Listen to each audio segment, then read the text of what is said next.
Joining me now is Almar Latour, publisher of the Wall Street Journal and the CEO of Dow Jones. I wish you were here to talk about better news. Yes. What's your reaction to this conviction? Well, first of all, we're disgusted with this verdict. It's outrageous. It's based on false charges. It's based on a sham trial. Even the proceedings of the verdict, it all got sped up. And so this is not a real trial as we would recognize it in the Western world whatsoever. On the other hand, we were expecting a conviction because that's what happens in espionage trials. Have you been able to speak to him? No, we have not been able to speak to him directly. He has two Russian lawyers that we've retained for him.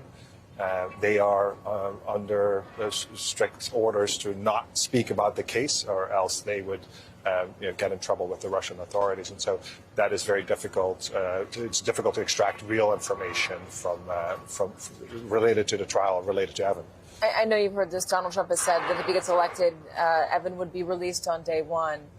Do you think that right now he's being used by Vladimir Putin as a political pawn? I don't want to speculate about how it might or might not relate to a U.S. Political situation. What I do know is that a lot of people around the world, a lot of nations around the world, are working very hard to secure his release. As his employer, as his colleague, we just want him out as soon as possible. And so we appreciate any bipartisan support. As to the Russians, it's very clear that they are treating this as a political game, a geopolitical game for their own purposes. This is the nature of autocratic regimes. They do what they want to serve their own narrative, and Vladimir Putin and his regime have showed that again and again and again in this case as well. It's July of 2024. He was arrested in March of 2023. He's now been in prison for more than a year in Russia. He's going to a maximum security prison, Russia says now. Do you know anything about where he might be headed? We don't have specific information on that, so I don't want to speculate. But obviously that does not sound like a good place to go. The previous two places that he's been in were appalling as well. You saw that his head was shaved. He's being made for purpose for the Russian prison system. So made to look more like a criminal. Yeah, absolutely, and sitting in a glass cage with a padlock and a shaved head. Those are all signals, visual cues that serve the Russian regime's narrative for their own people and around the world. While at the same time, I do believe that ultimately this is a very cynical way to try and extract something that the Russians want. When we've seen him in the past, his head was not shaved. He was in his clothes, and he was smiling, looking defiant and confident.